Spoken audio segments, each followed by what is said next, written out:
Hello everyone. Today we will going to discuss about solution of AITS exam और test number 3 है जिसको हम organic part के questions को सॉल्व करेंगे। और यहाँ पे जिन टॉपिक्स की हम बात कर रहे हैं, ओवरऑल केमिस्ट्री में आपके था D block, F block, coordination compound और साथ में ऑर्गेनिक वाला पार्ट था जिसमें हेलो एल्केन, हेलो एरीन और साथ में हमने बात किया था एल्कोहल, फिनॉल, ईथर का। तो यहाँ पे स्टार्ट करते हैं। अब देखिए कि क्वेश्चन नंबर 53 में आपसे ये बोला जा रहा है which acidic compound is following is, that means कि इन चारों फिनॉल में से सबसे ज्यादा एसिडिक स्ट्रेंथ किसका है। अब देखिए कि एसिडिक स्ट्रेंथ को अगर अपन फॉर्मूले के अकॉर्डिंग देखें तो acidic strength electron withdrawing power जैसे -I और -M से इंक्रीज होता है और इलेक्ट्रॉन रिलीजिंग पावर आपके पास एज ए सब्स्टिट्यूएंट लगे हैं तो ये एसिडिक नेचर को डिक्रीज करने के काम आता है। तो सिंपल हमें पावर चेक करना है कि जो भी सब्स्टिट्यूएंट हैं वो किस नेचर से बिलोंग कर रहे हैं। तो जैसे सबसे पहले अगर हम मिथाइल की बात करें तो ये +I पावर को शो करेगा और हाइपर कॉन्जुगेशन के बिहाफ पे ये भी कंसीडर कर लिया जाता है एज ए +M। OCH3 में यहाँ पे लोन पेयर है और लोन पेयर है तो रेजोनेंस में इलेक्ट्रॉन डेंसिटी हाई है तो ये कौन सा पावर की फॉर्म में वर्क करेगा, +M। तीसरे केस में कोई सब्स्टिट्यूएंट नहीं है, बट अगर हम चौथे केस की बात करें तो NO2 यहाँ पे दो तरह की पावर अप्लाई करेगा, -I भी है, -M भी है और NO2 के केस में ये जो -I -M है ये बाकी न्यूट्रल ग्रुप के कंपेयर में मैक्सिमम ही होता है। तो यहाँ पे अगर हम सिंपल एसिडिक नेचर की बात कर रहे हैं तो इसको इंक्रीज करने वाली जो पावर है वो है -I और -M। तो which compound is more acidic, अगर ये हमें देखना है तो आंसर अपना यहाँ पे कौन सा जाएगा, 4th वन। तो चलिए आते हैं नेक्स्ट क्वेश्चन पे। नेक्स्ट क्वेश्चन है 54। दिया जा है consider the following compound, first है 3 डिग्री हेलाइड, सेकंड है बेंजाइल क्लोराइड और थर्ड आपका कंपाउंड दिया हुआ है 2 डिग्री क्लोराइड। अब ये बोलता है the correct option for reactivity order towards SN1। अब देखिए कि यहाँ पे किस मैकेनिज्म की रिएक्टिविटी या रेट को हमें कंपेयर करना है SN1 को। तो SN1 में इंटरमीडिएट आपका क्रिएट होता है कार्ब केटायन और जो रेट रिएक्शन का है ये मोस्ट ऑफ डिपेंड करेगा रिलेटिव स्टेबिलिटी ऑफ इंटरमीडिएट। और इंटरमीडिएट यहाँ पे अपन कौन सा लेके चल रहे हैं, पॉजिटिवली चार्ज कार्बन। अब देखिए कि इन तीनों कंपाउंड्स में अगर कंपेयर किया जाए तो पहले केस में जब आप Cl- को आयोनाइज करोगे तो कार्ब केटायन यहाँ पे कितना डिग्री है हम अचीव कर पा रहे हैं, 3 डिग्री। दूसरे केस में अगर Cl- को आप लीव करा रहे हो तो ये कार्बोकेटायन बनेगा तो 1 डिग्री, बट यहाँ पे एक एक्स्ट्रा स्टेबिलिटी इसको मिलेगा क्योंकि ये कॉन्जुगेटेड है बेंजीन के साथ, तो स्टेबल बाय रेजोनेंस ऑल्सो। और तीसरे केस में सिंपली हम कह सकते हैं कि आयोनाइज करने के बाद ही कितना डिग्री कार्बोकेटायन हम अचीव कर पा रहे हो, 2 डिग्री। तो इन तीनों में सबसे ज्यादा स्टेबल कार्बोकेटायन कहा जा सकता है बेंजाइल को because of resonance. Second number पे आ जाएगा 3 डिग्री वाला पार्ट और सबसे कम स्टेबिलिटी रहेगा जिसको हम 2 डिग्री और सेकेंडरी केटायन बोल रहे हैं। तो अगर इस स्टेबिलिटी ऑफ केटायन को डायरेक्ट देखा जाए तो यही रिएक्शन में किसका ऑर्डर डिफाइन हो जाता है, रेट का। तो मैक्सिमम रेट रहेगा 2 का और मिनिमम हो जाएगा 3 का। दैट मीन्स कि इन चारों में से जो करेक्ट आंसर अपने लिए अवेलेबल होगा it will B first one. तो नेक्स्ट क्वेश्चन इज 55। अब देखिए कि रिएक्शन सीक्वेंस आपको एक दिया जा रहा है और ये बोला जाता है consider the following reaction sequence, जहां पहला रिएक्शन आपका फिनॉल का NaOH के साथ है फॉलोड बाय CH3Br और सेकेंड रिएक्शन है bromination in presence of acidic medium. तो सबसे पहले अगर हम रिएक्शन करते हैं फिनॉल का NaOH के साथ तो ये सिंपल एसिडिक नेचर को एक्सप्रेस करेगा और एसिडिक नेचर के बिहाफ पे फर्स्ट पॉसिबल रिजल्ट बन जाएगा सोडियम फेनॉक्साइड। अब देखिए कि यहाँ पे सेकेंड रिएक्शन किया जा रहा है विद CH3Br, तो 0 डिग्री हेलाइड है, दैट मीन्स कि ये मैकेनिज्म आपका SN2 हो जाएगा। रिएक्शन को बोला जाता है विलियमसन ईथर सिंथेसिस। तो रिएक्शन विलियमसन ईथर सिंथेसिस पे बेस्ड है, दैट मीन्स कि जो यहाँ पे रिजल्ट बनेगा ये बनेगा मिथाइल फिनाइल ईथर और या फिर इसी ईथर को कॉमनली बोल दिया जाता है एनीसॉल। अब देखिए कि रिएक्शन अगला आप कर रहे हो Br2 से इन प्रेजेंस ऑफ एसिड। तो अगर कंपाउंड एरोमेटिक है तो अटैकिंग इलेक्ट्रोफाइल का रोल ब्रोमोनियम आयन प्ले करेगा। अब यहाँ पे अगर हम फिनॉल की पोजीशंस की बात करें तो ऑक्सीजन पे लोन पेयर है, दैट मीन्स कि it can behaves like positive M group, electron releasing है और Br के अटैक के लिए इलेक्ट्रॉन डेंसिटी हाई अपने को मिलेगा on ortho and para position. तो Br ऑर्थो पे भी अटैक करेगा, Br पैरा पे भी अटैक करेगा, और दोनों में से अगर हमें एक ऑप्शन पिक करना है तो जो इस केस में पैरा डेरिवेटिव है ये किस फॉर्म में कंसीडर हो जाएगा, एज ए मेजर प्रोडक्ट। अब देखिए कि मेजर प्रोडक्ट अगर पैरा का है तो यहाँ पे भी अगर एक करेक्ट ऑप्शन हमें पिक करना है तो आंसर आपका कौन सा होना चाहिए, फर्स्ट वन। तो नेक्स्ट क्वेश्चन में आपको दिया जा रहा है, ये स्टेटमेंट बेस्ड है, यहाँ दो स्टेटमेंट है जिनको वेरीफाई करके देखना है कि हमें कौन सा ऑप्शन करेक्ट है। तो स्टेटमेंट वन ये बोलता है the stereo isomers related to each other as non superimposable mirror images are named as enantiomers। अब देखिए कि वो स्टीरियो आइसोमर जो नॉन सुपर इम्पोजिबल हैं, इसका मतलब वो दोनों ऑप्टिकली एक्टिव हैं। तो ऑप्टिकली एक्टिव कंपाउंड्स जो एक दूसरे से मिरर इमेज का रिलेशन शेयर करते हैं, उन कंपाउंड के लिए या स्पेयर के लिए हम कौन सा वर्ड यूज करते हैं, एनेंटियोमर। दैट मीन्स की जो स्टेटमेंट वन दिया है ये एनेंटियोमर का एक करेक्ट डेफिनेशन ही दिया हुआ है। अब अगर हम सेकेंड स्टेटमेंट की बात करें तो यहां बोला जाता है mixture containing two enantiomers in equal proportion will have zero optical rotation. अब देखिए कि एनेंटियोमर में एक डी पार्ट है, एक एल पार्ट है। अगर इनको इक्वल प्रोपोर्शन में लिया जा रहा है तो जितना रोटेशन क्लॉकवाइज है उतना ही इक्वल और अपोजिट रोटेशन होगा एंटी क्लॉकवाइज। तो जितना रोटेशन पॉजिटिव डायरेक्शन में है उतना ही रोटेशन किस डायरेक्शन में हो गया, नेगेटिव में। दैट मीन्स कि यहाँ पे कंपनसेट होके जो रोटेशन आपको मिलने जा रहा है वो कितना है, जीरो। और जीरो का मतलब है कि जो मिक्सचर बनेगा जिसको हम रेसेमिक मिक्सचर भी बोलते हैं, ये परफेक्टली क्या हो जाएगा, ऑप्टिकली इनएक्टिव। और इनएक्टिव को वैसे भी यहाँ पे लिखा हुआ जीरो रोटेशन। तो स्टेटमेंट वन भी करेक्ट है, स्टेटमेंट टू भी करेक्ट है। अब इन चारों में से अगर हम ऑप्शन वाइज जाएं तो स्टेटमेंट वन और टू अगर ये दोनों ही करेक्ट हैं तो इसमें भी हम किस ऑप्शन को राइट चॉइस बोल सकते हैं, ऑप्शन नंबर वन को। तो नेक्स्ट क्वेश्चन में आपसे बोला जा रहा है कंपाउंड का पेयर है और इनमें हमें कंपेयर करना है ऑर्डर ऑफ बॉइलिंग पॉइंट। अब देखिए कि यहाँ पे एक तो ब्रोमाइड है, एक आयोडाइड है, और एक कंपाउंड आपको कौन सा दिया गया है, क्लोराइड। तो सिंपल अगर हम बात करें कि बॉइलिंग पॉइंट किन किन फैक्टर पे डिपेंड करता है, तो एक तो ये डिपेंड करता है मोलर मास पे, और साथ में ये डिपेंड करेगा कंपाउंड की पोलैरिटी पे।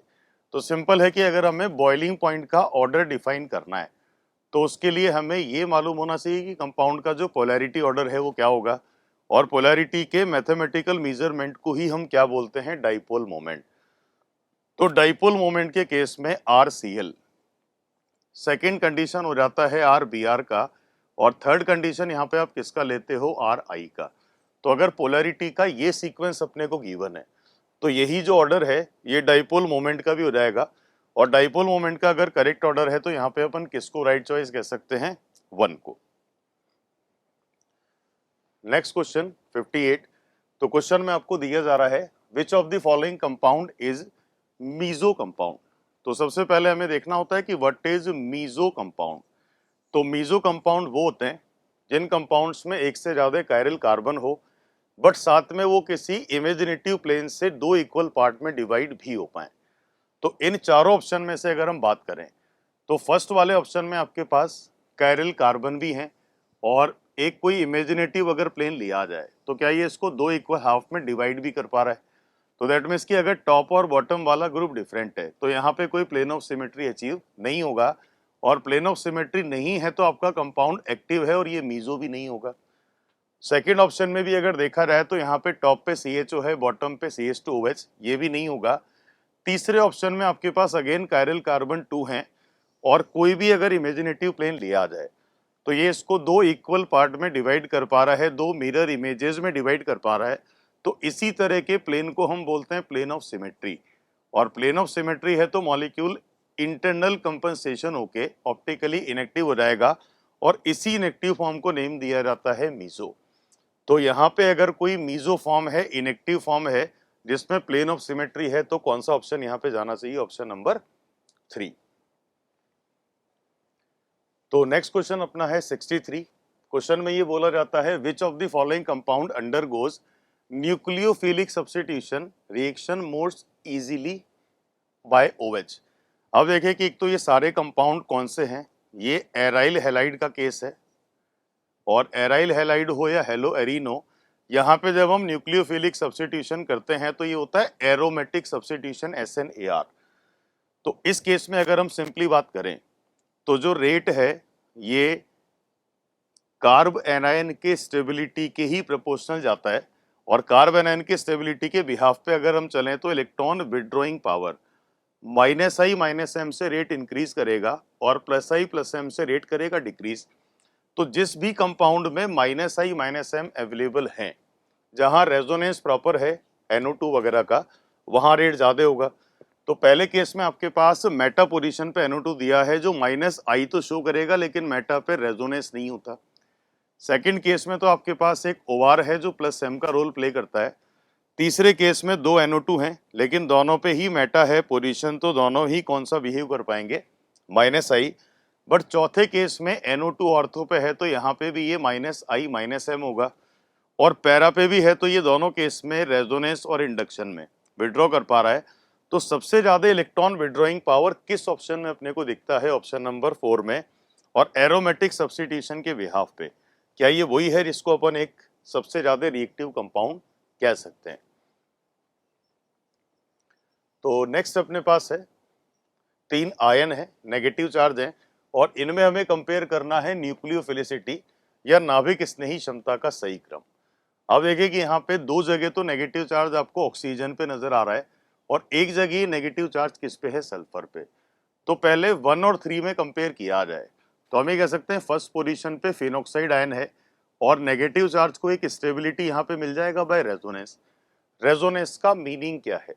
रेजोनेंस को हम बोलते हैं यहाँ इलेक्ट्रॉन डिलोकलाइज होंगे, तो ये जो नेगेटिव चार्ज है ये टूवर्ड्स बेंजीन डिलोकलाइज होगा, ऑर्थो पैरा पे डिलोकलाइज होके अल्टीमेटली यहाँ जो इलेक्ट्रॉन डेंसिटी है ये रेजोनेंस की वजह से क्या हो जाएगी, कम। और इलेक्ट्रॉन डेंसिटी कम होता है तो न्यूक्लियोफिलिसिटी भी कम हो जाना चाहिए, जबकि इथोक्साइड आयन में कोई रेजोनेंस नहीं है, और रेजोनेंस नहीं है इसका मतलब ये नेगेटिव चार्ज, या इस नेगेटिव चार्ज का इंटेंसिटी मैग्नीट्यूड सब कुछ ही ज्यादा होगा। तो अगर 1-3 में कंपेयर किया जाए तो 3 को हम बेटर न्यूक्लियोफाइल किसके कंपैरेटिवली कह सकते हैं, 1 के, और रीजन यहाँ पे सिंपली जाएगा बाय रेजोनेंस। अब देखिए कि अगर हम सल्फर की बात कर रहे हैं तो सल्फर की बात किया जा रहा है, और इथेनॉल में दैट मीन्स की जो आपने सॉल्वेंट लिया हुआ है ये पोलर भी है, और साथ में ये जो सॉल्वेंट आप लेके चल रहे हो वो प्रोटिक भी है। तो पोलर प्रोटिक में सल्फर नेगेटिव चार्ज, एक तो ये न्यूट्रलाइज नहीं हो पाएगा क्योंकि प्रोटिक सॉल्वेंट ज्यादातर हाइड्रोजन बॉन्ड बनाने की टेंडेंसी शो करते हैं जो सल्फर में नहीं होगा।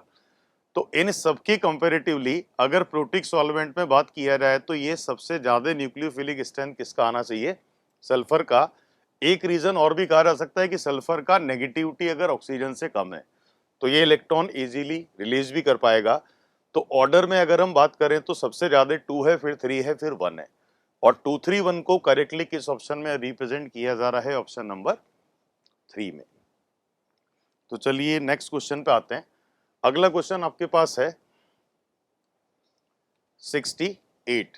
तो 68 क्वेश्चन में एक रिएक्शन अपने को गिवन है और ये बोला जा रहा है कि इस हाइड्रोक्सी कार्बोक्सिलिक एसिड में एसिड एनाहाइड्राइड का रिएक्शन करके एसिडिक मीडियम में क्या रिजल्ट मिलना चाहिए। अब देखिए कि एनाहाइड्राइड का सिंपल मीनिंग है कि ये एसाइलेशन है, और एसाइलेशन यहाँ पे सबसे पहले किसका होगा, OH का, क्योंकि OH का ही न्यूक्लियोफिलिक स्ट्रेंथ कार्बोक्सिलिक एसिड से बेटर होता है।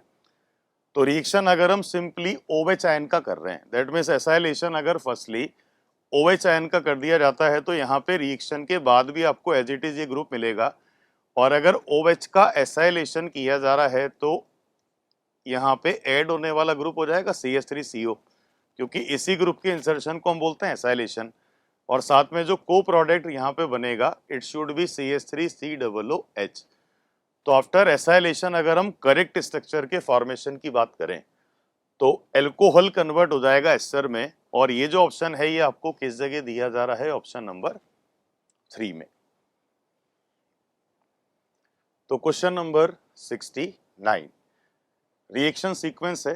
पहले प्रोपीन का रिएक्शन आप कर रहे हो H3O पॉजिटिव, दैट मीन्स कि यहाँ पे कहीं ना कहीं आप एसिडिक मीडियम में इसका हाइड्रेशन कर रहे हो, और इसको हम बोलते हैं मार्कोनिकॉफ हाइड्रेशन। तो मार्कोनिकॉफ हाइड्रेशन का मीनिंग यहाँ पे सिंपल है कि एक 2 डिग्री या सेकेंडरी अल्कोहल बनेगा। तो पहले केस में जो ए है ये बन गया आपका सेकेंडरी अल्कोहल। अब सेकेंड रिएक्शन किया जा रहा है कॉपर, और डिग्री सेंटीग्रेड में देखा जाए तो अप्रोक्स हमने कितना टेम्परेचर लिया हुआ है 300। तो कॉपर और हाई टेम्परेचर एल्कोहल में डीहाइड्रोजिनेशन प्रोड्यूस कर सकता है, और डीहाइड्रोजिनेशन का मतलब है कि यहाँ पे 2 डिग्री अल्कोहल को हम ऑक्सीडाइज कर रहे हैं, और after oxidation 2 degree alcohol can provide acetone. अब देखिए कि इन चारों ऑप्शन में से पहला ऑप्शन तो आपका है एक सेकेंडरी अल्कोहल, और जो बी प्रोडक्ट बनेगा मेजर ये बनेगा एक कीटोन। तो एक 2 डिग्री अल्कोहल और कीटोन को किस ऑप्शन में राइटली पिक किया जा सकता है? ऑप्शन नंबर 3 में। नेक्स्ट क्वेश्चन है जिसमें हमें मैचिंग करना है, नेम दिया है और स्ट्रक्चर दिया हुआ है। अब देखिए कि सिंपली अगर हम मैचिंग करें तो पहला दिया हुआ है कैटेकॉल, और कैटेकॉल का मीनिंग यहाँ पे लिया जा सकता है ऑप्शन नंबर 4 से ये स्ट्रक्चर मैच होता है। इंफॉर्मेटिव क्वेश्चन है, फैक्चुअल है, तो इसी बिहाफ पे चलना पड़ेगा। रिसोर्सिनॉल इसके मेटा डाइहाइड्रोक्सी सिचुएशन को बोलते हैं। कार्बोलिक एसिड ये फिनॉल का ही एक नेम होता है, और सैलिसाइलिक एसिड जब बनता है जब OH के साथ में COOH आ जाए तो ये मैच कर जाएगा आपका ऑप्शन नंबर 2 से। तो इस मैचिंग को करेक्टली अगर देखा जाए तो एक ऑप्शन यहाँ से पिक करना इजी है। तो चलिए नेक्स्ट क्वेश्चन पे मूव करते हैं।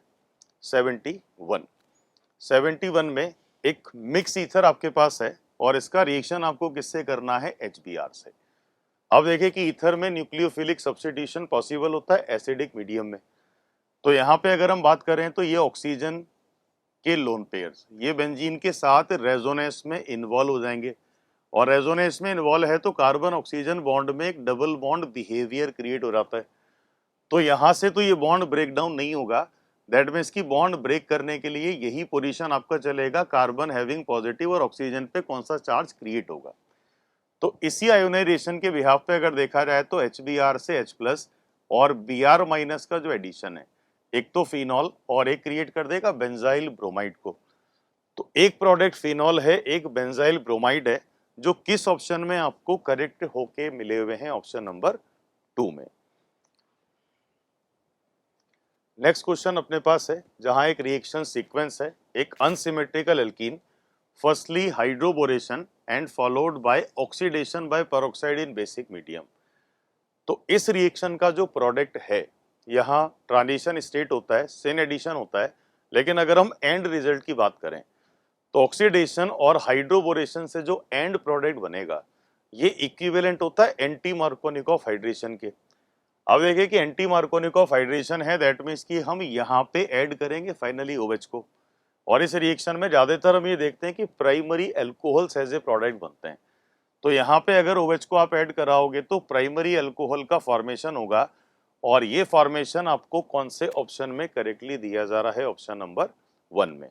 तो मार्कोनिकॉफ हाइड्रेशन होता तो एक 3 डिग्री अल्कोहल बनता, क्योंकि यहाँ कार्बोकेटायन इंटरमीडिएट बनता है, रीअरेंज होता है। लेकिन अगर एंटी मार्कोनिकॉफ हाइड्रेशन के इक्विवेलेंट जाना है तो it should be an 1 degree alcohol, जो किस ऑप्शन में आपको दिया जा रहा है? ऑप्शन नंबर 4 में। अब देखिए कि 76 क्वेश्चन, यहाँ पे एक रिएक्शन सीक्वेंस है, फिनॉल प्रिपेयर करने का एक वे है। तो देखते हैं यहाँ पे सबसे पहले जो कंपाउंड आपको लिया जा रहा है ये है आइसोप्रोपाइल बेंजीन, और ये होता है क्यूमीन। पहले यहाँ आप एडिशन करोगे ऑक्सीजन का ऑक्सीडेशन, तो ये कन्वर्ट हो जाएगा क्यूमीन हाइड्रोपेरोक्साइड में, और इसको अगर हम डीकम्पोज करते हैं तो एक तो बनता है फिनॉल, और साथ में जो दूसरा कंपाउंड यहाँ पे हम अचीव कर पाएंगे इट विल बी एसीटोन। तो जो ए कंपाउंड है ये एक पेरोक्साइड है, और जो बी कंपाउंड यहाँ पे रिक्वायर्ड है ये है एसीटोन। तो अगर पेरोक्साइड और एसीटोन को करेक्टली मैच किया जाए तो ये हमें किस ऑप्शन में दिए हुए हैं? ऑप्शन नंबर 3 में। तो फिनॉल को प्रिपेयर करने का एक इंडस्ट्रियल मेथड होता है जहां पे पेरोक्साइड को डिकम्पोज करके फिनॉल, और साथ में हम किसको प्रिपेयर करते हैं? एसीटोन को। तो चलिए अगले क्वेश्चन पे मूव करते हैं। क्वेश्चन नंबर 77 यहाँ है, दिए गए कंपाउंड में क्वथनांक का क्रम निकालना है, दैट मीन्स हमें सेट करना है बॉइलिंग पॉइंट। तो सबसे पहले यहाँ पे अगर मैं इथेनॉल की बात करूं तो इथेनॉल का बॉइलिंग पॉइंट रिलेटिवली इन तीनों में ज्यादा हो जाएगा, क्योंकि ईथर में, इथेनॉल में पॉसिबल है कि ये इंटरमॉलिक्यूलर हाइड्रोजन बॉन्ड बना ले। उसके बाद अगर मैं ईथर को कंपेयर कर रहा हूँ तो ईथर में हाइड्रोजन बॉन्ड तो नहीं होता, लेकिन ये प्रोपेन के कंपेयर में या एल्केन के कंपेयर में थोड़ा पोलैरिटी शो करेगा। तो सबसे ज्यादा बॉइलिंग पॉइंट हो जाएगा आपका एल्कोहल का, नंबर 2 पे देखा जा सकता है ईथर को, और नंबर 3 सबसे आखिरी में अपन किसको देख सकते हैं, प्रोपेन को।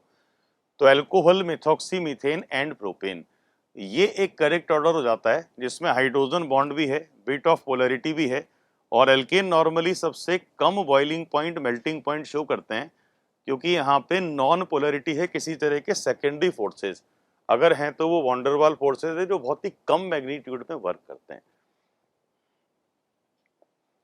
नेक्स्ट अपने पास है 78, जो पूछता है the compound which will not liberate hydrogen gas with sodium. अब देखिए कि सोडियम के साथ हाइड्रोजन गैस वही कंपाउंड लिबरेट कर सकते हैं जिनमें कौन सा नेचर कैरी होता हो। तो एल्कोहल एसिडिक है, एलिफेटिक एल्कोहल ये भी एसिडिक है, फिनॉल भी है, लेकिन थर्ड ऑप्शन में जो आपको ईथर दिया जा रहा है, तो ईथर इलेक्ट्रॉन डोनर तो हो सकता है, लेकिन इसमें एसिडिक हाइड्रोजन नहीं है, तो हम कह सकते हैं कि ether is non acidic compound.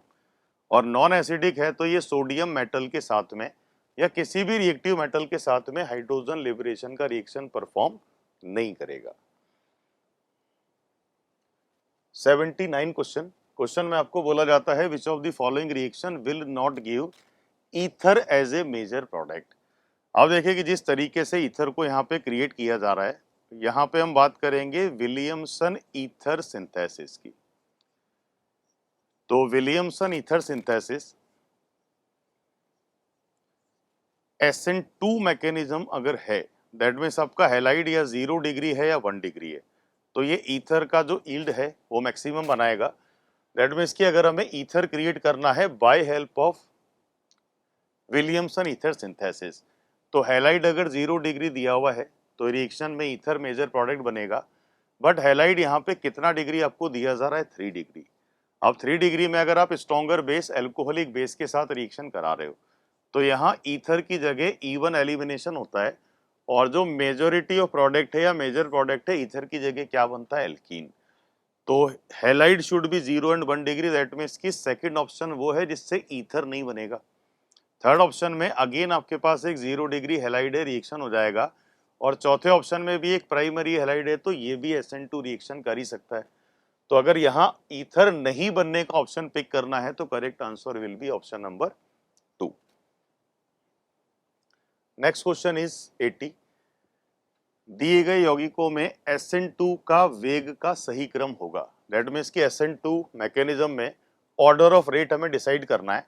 अब देखिए कि जो पहला कंपाउंड आपको दिया जा रहा है वो है एलाइल क्लोराइड। सेकंड कंपाउंड जो यहाँ पे कंपैरिजन के लिए दिया हुआ है ये है 0 डिग्री, और एलाइल को भी हम कितना डिग्री मानते हैं, 1 डिग्री। और तीसरा कंपाउंड जो कंपैरिजन में आपको दिया जा रहा है ये कितना डिग्री है, 2। तो SN2 रिएक्शन में जो रेट है ये मेजोरिटी में डिपेंड करता है स्टेरिक फैक्टर पे, और स्टेरिक फैक्टर से अगर हम रेट को यहाँ डिफाइन करें तो सबसे ज्यादा रेट आपको मिलता है 0 डिग्री में, देन आफ्टर 1 में, और सबसे कम रेट मिलता है 2 में। अगर टर्शरी हैलाइड भी होता है तो ये रेट रहेगा 0, 1, 2, 3। दैट मीन्स की सबसे ज्यादा रिएक्टिविटी हो जाना चाहिए यहाँ पे 2 का, और मिनिमम रिएक्टिविटी हो जाएगा 3 का।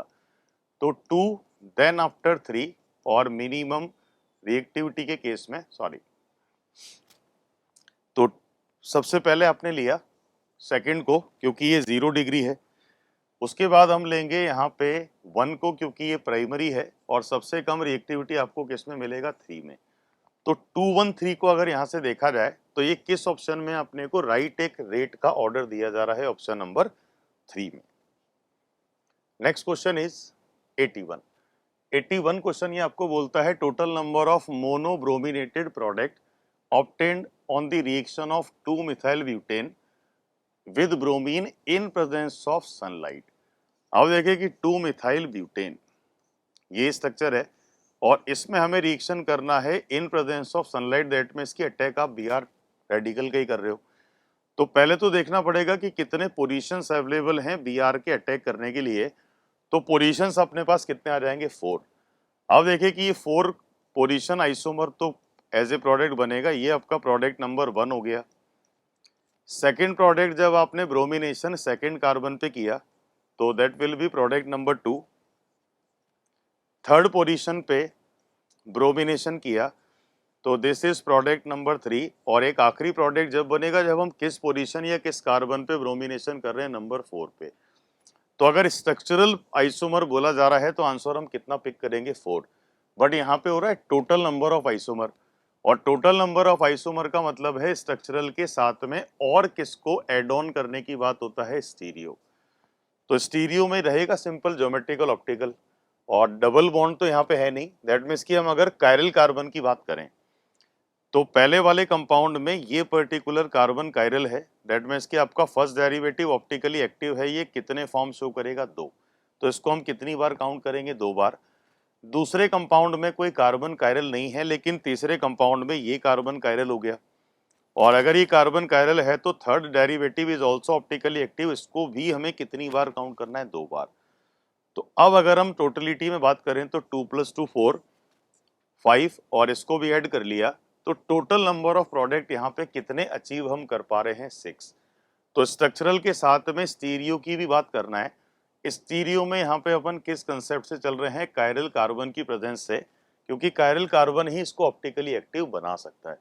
तो करेक्ट जो आंसर यहाँ पे पिक किया जा सकता है, it will B first option, derivative is 6। Next question अपना है 82, जहाँ एक रिएक्शन आपको दिया जा रहा है where CH3 CH2 Br on reaction with NaI in presence of acetone. तो आपने I को रिप्लेस कर लिया Br से। दैट मीन्स कि ये हेलोजन एक्सचेंज है। हेलोजन एक्सचेंज में जब हम फ्लोराइड बनाते हैं तो वो स्वार्ट रिएक्शन होता है, और इसी रिएक्शन में जब हम आयोडाइड का फॉर्मेशन करते हैं तो इस रिएक्शन को बोला जाता है फिंकेल्स्टाइन रिएक्शन। तो करेक्ट यहाँ पे किस ऑप्शन को देखा जा सकता है, ऑप्शन नंबर 4 को। नेक्स्ट क्वेश्चन आपका है 86। अब देखिए कि इन स्टेटमेंट्स को हमें देखना है, और ये देखना है कि इन स्टेटमेंट से कौन सा ऑप्शन करेक्ट है और कहाँ ये ऑप्शन इनकरेक्ट है। तो पहला दिया जा रहा है methanol is known as wood spirit, तो बिल्कुल वुड के डिस्ट्रक्टिव डिस्टिलेशन से मिलता है, तो स्टेटमेंट करेक्ट हो गया। सेकंड दिया हुआ है sugar in sugar cane is converted to glucose and fructose, यहाँ तक ये बात सही है। और ये बोलता है कि ऐसा बेसिकली जाइमेज एंजाइम की वजह से होता है। तो ऐसा जाइमेज की वजह से नहीं होता, ये जो कन्वर्जन है ये बेसिकली कौन से एंजाइम की प्रेजेंस से होता है, इन्वर्टेज। तो एंजाइम का नेम गलत दिया है तो ये ऑप्शन रॉन्ग हो गया। थर्ड दिया है ethanol is made of unfit for drinking by mixing in it some copper sulphate and pyridine. तो इथेनॉल को ड्रिंक से प्रिवेंट करने के लिए, ड्रिंकिंग से बचाने के लिए थोड़े से पॉइजनस सब्सटेंस उसमें ऐड किए जाते हैं, जहाँ पे एक नेम हो जाता है कॉपर सल्फेट का, और मेनली यहाँ पे अपन किसको ऐड करते हैं, पायरिडीन। तो ये भी करेक्ट है। दैट मीन्स कि आपका जो ए और सी है ये करेक्ट है, और ए और सी करेक्ट है तो हम किस ऑप्शन को यहाँ पे राइट चॉइस कह सकते हैं, ऑप्शन नंबर 3 को। तो next one question number 87। Question ये बोलता है which among the following alcohol will react fastest by Lucas reagent. अब देखिए कि ल्यूकस रिएजेंट अल्टीमेटली ये SN1 का एक रिएक्शन होता है, और SN1 में rate directly proportional to relative stability of intermediate cation. तो 3 degree alcohol, then after 2 degree, फिर आएगा 1 डिग्री, और मिनिमम रिएक्टिविटी होता है 0 का। तो सबसे जल्दी जो रिएक्शन करेगा वो हो जाएगा टर्शरी अल्कोहल, और अगर फास्टेस्ट ही पूछा जा रहा है तो इन चारों में से हमें 3 डिग्री अल्कोहल को ही पिक करना है। और 3 डिग्री अल्कोहल देखा जाए तो ये किस ऑप्शन में आपको दिया जा रहा है, ऑप्शन नंबर 2 में।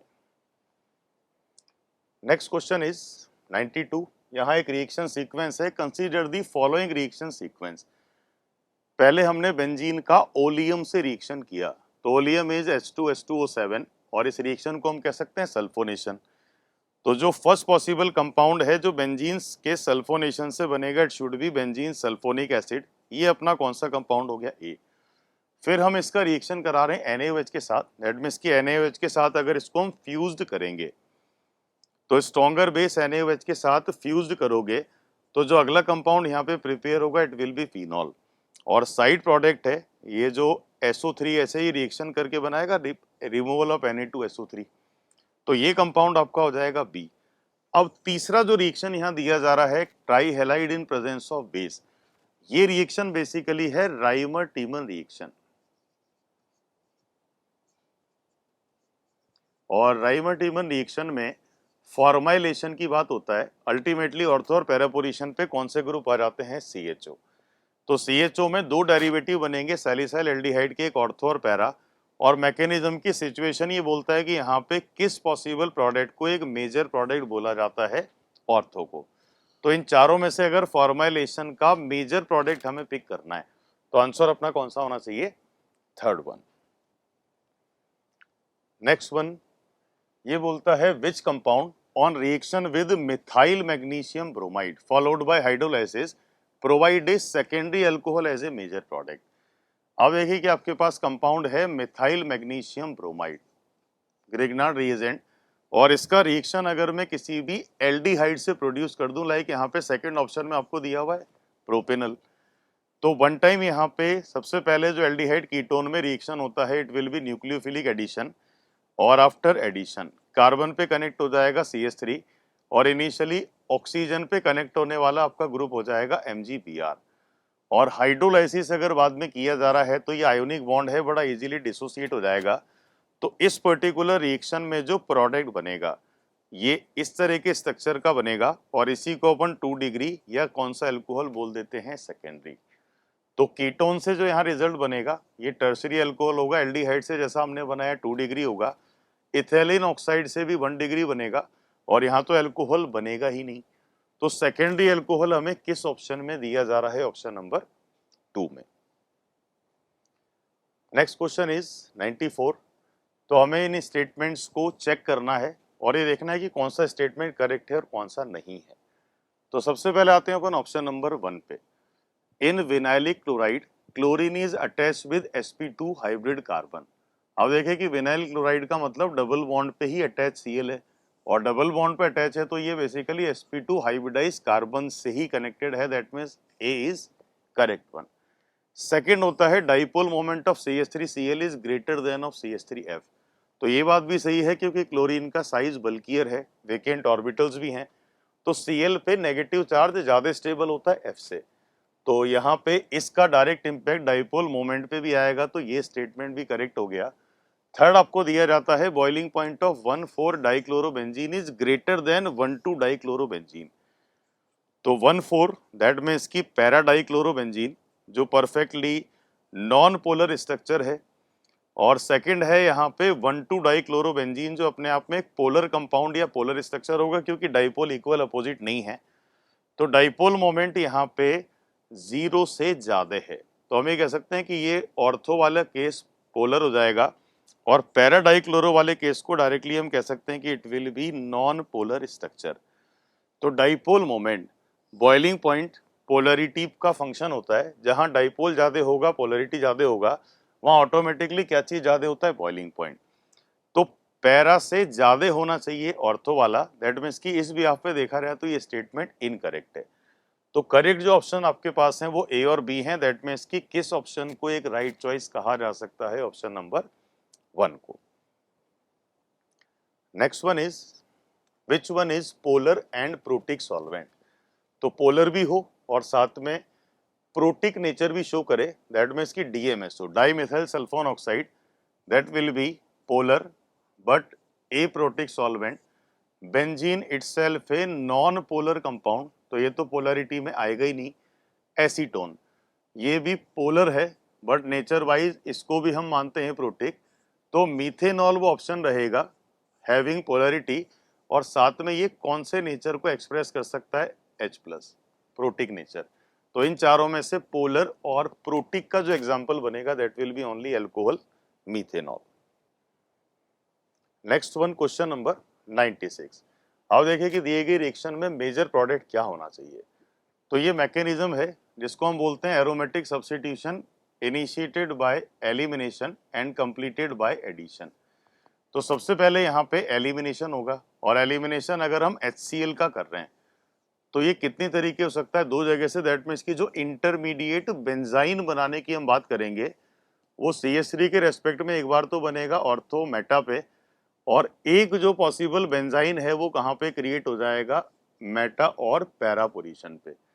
तो जो अटैकिंग आपका NH2 आयनर है ये ऑर्थो भी पे अटैक कर सकता है, मेटा पे भी, और इस बेंजाइन के बिहाफ पे लिया जाए तो ये मेटा और पैरा दोनों पोजीशन पे अटैक करेगा। तो इनमें से जब हम अटैक करा रहे हैं तो मेजर और माइनर प्रोडक्ट का जो एक फॉर्मेशन है वो डिपेंड करता है, लाइक अगर मैंने मेटा पोजीशन पे अटैक कराया NH2 का तो ऑर्थो पे इन बिटवीन एक नेगेटिव चार्ज बनेगा कार्बन आयन। तो इस नेगेटिव चार्ज को ये जो मिथाइल का प्लस आई पावर है ये डी स्टेबलाइज कम कर पाएगा। दैट मीन्स कि जब इस नेगेटिव चार्ज को आप पैरा पोजीशन पे बनाओगे तो क्या ये मैक्सिमम स्टेबिलिटी शो करेगा, और इसी नेगेटिव चार्ज के बिहाफ पे हम किस प्रोडक्ट को डिफाइन करते हैं, मेजर को। तो मेटा पोजीशन पे जब NH2 कनेक्टेड है तो it will be considered as a major product. तो इन चारों में से अगर कोई राइट चॉइस है तो that will be option number 4। Next one 97, tartaric acid जिसमें कायरल कार्बन्स होते हैं, तो which having acid group CHOH followed by CHOH again, और आखिरी में भी हम किसको ऐड करते हैं, COOH। तो how many chiral carbons are there, 2। तो ये कितने ऐसे फॉर्म बनाएगा जिसको आप ऑप्टिकली एक्टिव कह सकते हो। अब देखोगे अगर इसे हमें एक्टिव फॉर्म में जनरेट करना है तो टार्ट्रिक एसिड में दोनों हाइड्रोक्सी ग्रुप को जब आप अपोजिटली ओरिएंटेड करोगे तो यहाँ पे प्लेन ऑफ सिमेट्री पॉसिबल नहीं होगा। दैट मीन्स कि इसी को हम बोल पाएंगे ऑप्टिकली एक्टिव, और अगर ये एक्टिव है तो इसका एक मिरर इमेज पेयर भी असाइन हो जाना चाहिए।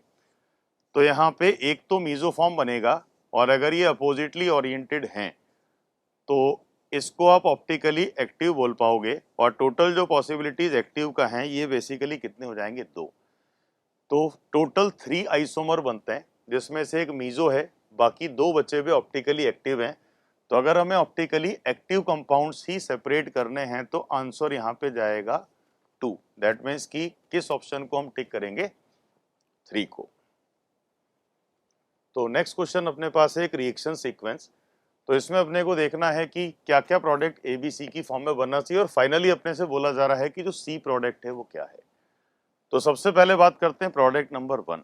ये डार्जन रिएक्शन है, SOCl2 से अल्कोहल का रिएक्शन कराओगे तो ये प्रिपरेशन करेगा हैलाइड का, क्लोराइड का, और ये कितना डिग्री क्लोराइड आपका बन जाएगा, 2 डिग्री। नेक्स्ट रिएक्शन आपको करना है मैग्नीशियम से इन प्रेजेंस ऑफ ईथर, तो ये प्रिपरेशन हो जाएगा प्रिपरेशन ऑफ ग्रिग्नार्ड्स रिएजेंट। तो इस सेकंड वाले कार्बन पे ही आप एडिशन करा दोगे MgBr का, तो ये रिजल्ट अपना आ गया B। अब आगे रिएक्शन अपने को करना है इसका हैवी वाटर D2O से। हैवी वाटर है तो ये एसिडिक हाइड्रोजन शो करेगा H+ की जगह D+, और ग्रिग्नार्ड रिएजेंट भी can behaves like a base. तो सिंपल है कि जो D+ है ये एसिडिक नेचर शो कर रहा है, ग्रिग्नार्ड रिएजेंट बेस है, तो ये सीधा इस कार्बन पे ऐड हो जाना चाहिए। और ऐड करने के बाद इस सेकंड वाले कार्बन पे ही फाइनली अपन किसको ऐड करेंगे, D को। तो इस स्ट्रक्चर को अगर मैच आउट किया जाए तो ये बेसिकली अपने को किस ऑप्शन में दिया जा रहा है, ऑप्शन नंबर 3 में। तो this is all about solution of AITS number 3, और यहाँ पे हमने ऑर्गेनिक के क्वेश्चंस को 1 बाय 1 सारे सॉल्व किया। तो I hope you understand all the solutions. All the best. Hello प्यारे बच्चों, कैसे हैं आप सब। जैसा कि आपको पता है कि ITS का पेपर डिस्कशन हो रहा है, उस पेपर को डिस्कस कर रहे हैं जो 2022 को हुआ था, और वो था टेस्ट नंबर 3, और इसमें ऑर्गेनिक केमिस्ट्री का डिस्कशन हुआ। और अब हम आपको इनऑर्गेनिक केमिस्ट्री के डिस्कशन की तरफ ले चलते हैं। बेसिकली इनऑर्गेनिक केमिस्ट्री के सेगमेंट में D and F block element था, कोऑर्डिनेशन कंपाउंड, हैलो एल्केन्स और हैलो एरीन्स था। D and F block elements, D और F ब्लॉक के तत्व, उपसंयोजन यौगिक, हैलो एल्केन और हैलोरीन। तो इसी का डिस्कशन हुआ था, जिसमें से हैलो एल्केन, हैलोरीन, एल्कोहल, फिनॉल तथा ईथर ये ऑर्गेनिक का सेक्शन था, इसका डिस्कशन हुआ। और अब मैं आपको इनऑर्गेनिक के डिस्कशन की तरफ ले चलता हूँ। तो चलिए स्टार्ट करते हैं डिस्कशन। सबसे पहला क्वेश्चन क्या था, पहला क्वेश्चन अगर ध्यान से देखिए तो कह रहा है which among the following has highest spin only magnetic movement. तो किसमें किसका स्पिन मैग्नेटिक मूवमेंट हाईएस्ट है। स्पिन मैग्नेटिक मूवमेंट मतलब निम्नलिखित में से किसका प्रचक्करण मात्र चुंबकीय आघूर्ण अधिकतम है। किसका चुंबकीय आघूर्ण अधिकतम होगा, किसका स्पिन मैग्नेटिक मूवमेंट मैक्सिमम होगा। तो स्पिन मैग्नेटिक मूवमेंट का जो फार्मूला है म्यू, वो फार्मूला होता है √NN+2 बोर मैग्नेटॉन। ये होता है फार्मूला जहाँ पे n होता है अनपेयर्ड इलेक्ट्रॉन अयुग्मित इलेक्ट्रॉनों की संख्या। तो स्पिन मैग्नेटिक मूवमेंट हाईएस्ट किसका होगा, जहाँ पे n मैक्सिमम होगा। अगर n मैक्सिमम हो गया अनपेयर्ड इलेक्ट्रॉन तो म्यू मैक्सिमम होगा। तो अब आपको चारों में देखना है कि किसमें अनपेयर्ड इलेक्ट्रॉन मैक्सिमम है। तो पहला ऑप्शन है ये COH2O का होल 6+3, यहाँ पे कोबाल्ट पर +3 का चार्ज आएगा। तो कोबाल्ट पे +3 का चार्ज है, कोबाल्ट का एटॉमिक नंबर होता है 27, +3 का चार्ज है तो कॉन्फ़िगरेशन 3 इलेक्ट्रॉन निकल जाएंगे, कॉन्फ़िगरेशन बचेगा आर्गन। वैसे होता है 3d7 4s2, 3 इलेक्ट्रॉन निकल गया तो 3d6 बचेगा। डी के पास टोटल 5 ऑर्बिटल्स होते हैं और यहाँ पर 1 2 3 4 5 और ये 6 इलेक्ट्रॉन है। अब यहाँ पर जो लिगेंड है वाटर कैसा लिगेंड है, वीक फील्ड लिगेंड है, तो ये इलेक्ट्रॉन को पेयर नहीं करेगा, तो ये अनपेयर्ड फॉर्म में रहेंगे, यानी कि यहाँ पे अनपेयर्ड इलेक्ट्रॉन 4 आएंगे, तो इसमें 4 अनपेयर्ड इलेक्ट्रॉन आएंगे। फिर वैसे Mn में चेक करिए, यहाँ पे मैग्नीज की ऑक्सीडेशन स्टेट +3 होगी, तो यहाँ पे मैग्नीज का जो एटॉमिक नंबर है वो 25 होता है, चार्ज कितने का है, +3 का है, तो इसका वैसे होता है आर्गन 3d5 4s2, लेकिन 3 इलेक्ट्रॉन निकल जाएंगे तो ये बचेगा 3d4। अब 3d4 बचेगा तो डी के पास होते हैं 5 ऑर्बिटल्स, यहाँ पे ये 4 इलेक्ट्रॉन है, दिस इज 1 2 3 एंड 4। अब यहाँ पर साइनाइड स्ट्रॉन्ग फील्ड लिगेंड है तो ये इलेक्ट्रॉन को पेयर करेगा, तो ये वाला इलेक्ट्रॉन पेयर होके यहाँ आ जाएगा। 3 के आगे वाले ऑर्बिटल्स के इलेक्ट्रॉन ही पेयर होते हैं, मतलब बेसिकली ये जो इलेक्ट्रॉन Eg वाले हैं वही पेयर होते हैं, ये Eg ऑर्बिटल है इसके इलेक्ट्रॉन ही पेयर होते हैं। तो यहाँ से ये जो कॉन्फ़िगरेशन बचेगा वो एग्जैक्टली क्या बचेगा, यहाँ पर ये पेयर हो जाएगा तो यहाँ पर 2 अनपेयर्ड इलेक्ट्रॉन बचेंगे, यानी कि इसमें n बराबर 2 आएगा। तो जिसमें मैक्सिमम अनपेयर्ड होगा उसका मैग्नेटिक मूवमेंट मैक्सिमम होगा। Highest spin only magnetic movement होने के लिए अनपेयर्ड इलेक्ट्रॉन देखना है, तो इसमें 4 आ गए, इसमें 2 आ गए। तीसरा ऑप्शन है FeF6, तो चलिए इसको देखते हैं। FeF6 के ऑप्शन में चलते हैं, तो यहाँ पर अगर FeF6 में जाएंगे तो यहाँ पे भी चार्ज +3 का आएगा। Fe का एटॉमिक नंबर होता है 26, चार्ज है +3 का, तो 3 इलेक्ट्रॉन निकल जाएंगे। वैसे 3d6 4s2 होता है, 3 इलेक्ट्रॉन निकल गए तो 3d5 बचेगा। डी के पास टोटल 5 ऑर्बिटल्स हैं और यहाँ पर ये 5 इलेक्ट्रॉन्स हैं। अब लिगेंड आप चेक करिए, लिगेंड कैसा है, फ्लोरीन है, वीक फील्ड लिगेंड है, इलेक्ट्रॉन को पेयर नहीं करेगा, तो ये ऐसे ही रहेंगे, तो n की वैल्यू 5 आएगी। तो यहाँ n की वैल्यू 4 है, यहाँ n की वैल्यू 2 है और यहाँ n की वैल्यू 5 है। इसी तरह से चौथे ऑप्शन में जाइए तो क्रोमियम पे +3 का चार्ज आएगा, En न्यूट्रल लिगेंड होता है, क्रोमियम का एटॉमिक नंबर कितना होता है, 24 होता है। वैसे जो कॉन्फ़िगरेशन है वो 3d5 4s1 होता है, लेकिन 3 इलेक्ट्रॉन निकल गए तो आर्गन ये 3d3 बचेगा। डी के पास कितने अनपेयर्ड इलेक्ट्रॉन होंगे, अगर आप यहाँ पे देखिए तो यहाँ पे 3 अनपेयर्ड इलेक्ट्रॉन है, यानी कि n की वैल्यू 3 है।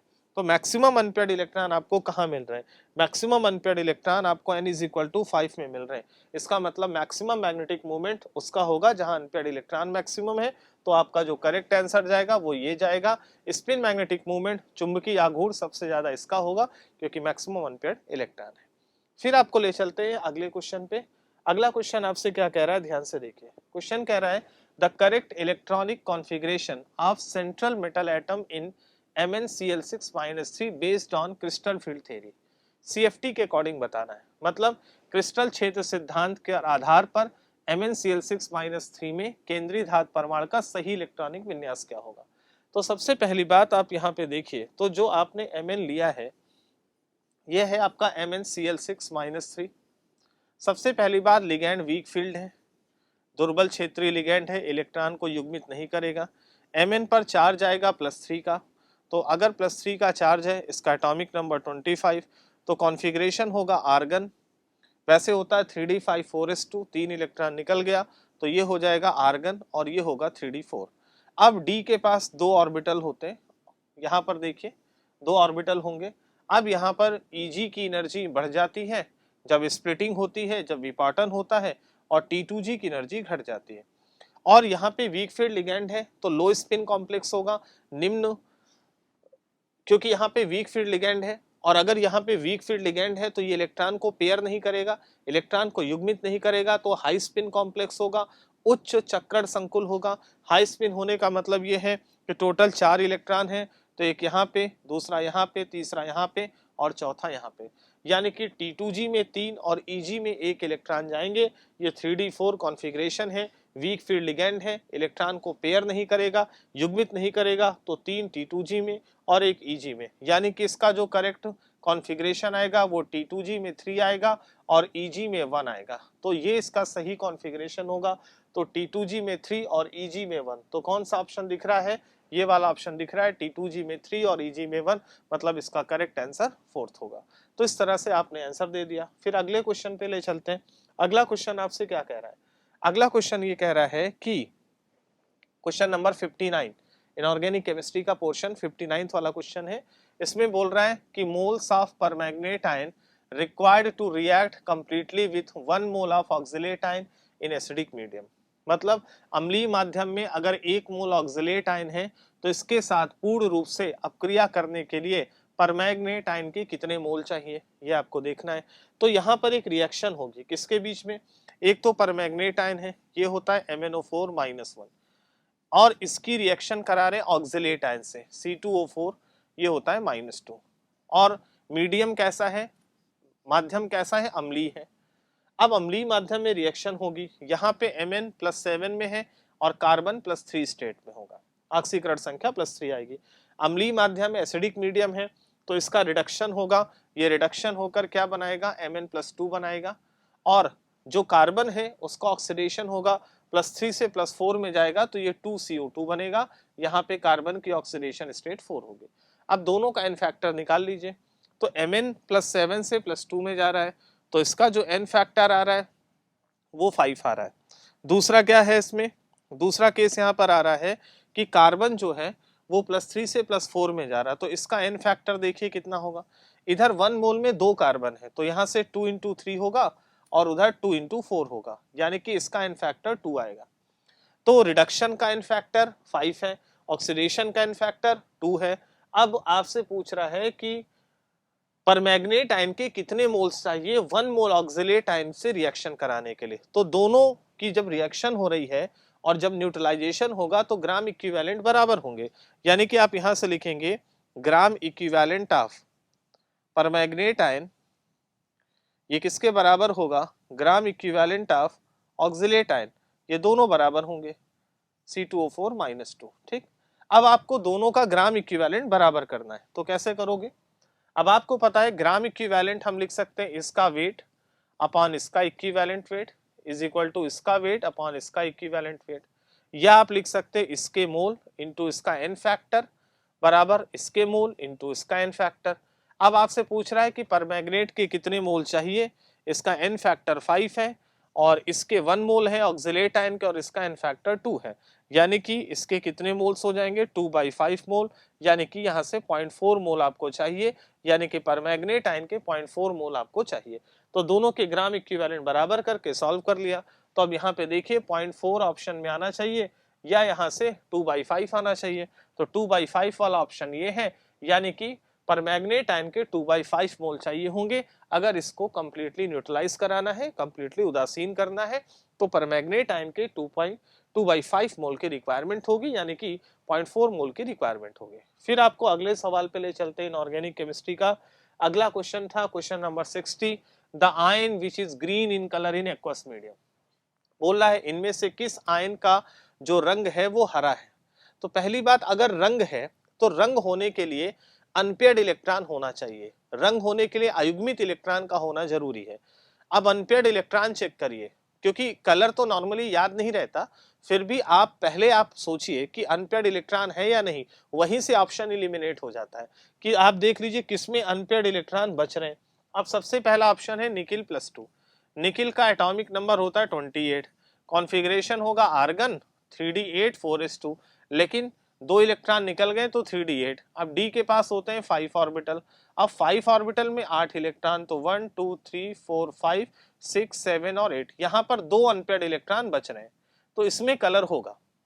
अब स्कैंडियम +3 में आइए, स्कैंडियम का एटॉमिक नंबर होता है 21, आर्गन 3d1 4s2, लेकिन 3 इलेक्ट्रॉन तो निकल गए तो ये तो 3d0 हो जाएगा, तो कोई भी अनपेयर्ड 4s भी 0 हो गया, कोई अनपेयर्ड इलेक्ट्रॉन नहीं है, तो इसमें तो कलर आएगा ही नहीं क्योंकि अनपेयर्ड होना चाहिए।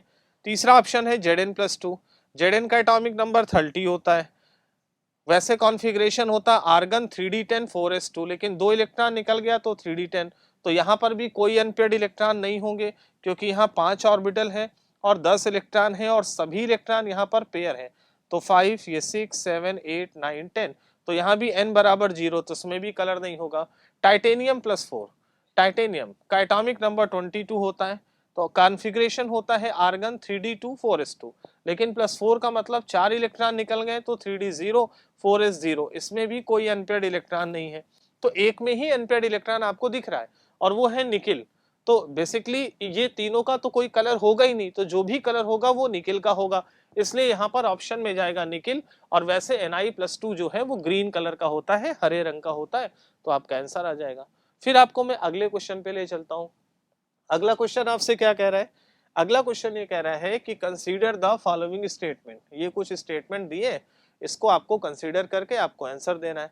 अब ये स्टेटमेंट क्या कह रहा है कि finally divided iron is used as catalyst in Haber process. बिल्कुल सही है।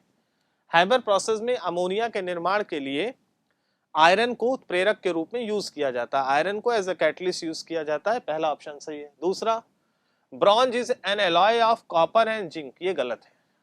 जो ब्रॉन्ज होता है वो एलॉय किसका होता है? ये स्टेटमेंट गलत है, क्योंकि जो ब्रॉन्ज होता है वो एलॉय होता है कॉपर का और टिन का। कॉपर और टिन का एलॉय होता है, इसमें बोल रहा है कॉपर और जिंक का एलॉय है, तो ये स्टेटमेंट तो गलत है। ठीक है। तीसरा ऑप्शन क्या कह रहा है? बोल रहा है कि interstitial compound are chemically inert. जो अंतरकाशी यौगिक होते हैं वो रासायनिक रूप से अक्रिय होते हैं। ये सही बात है कि इंटरस्टिशियल कंपाउंड जो है वो इनर्ट नेचर के होते हैं, मतलब ये वाला ऑप्शन भी आपका सही है।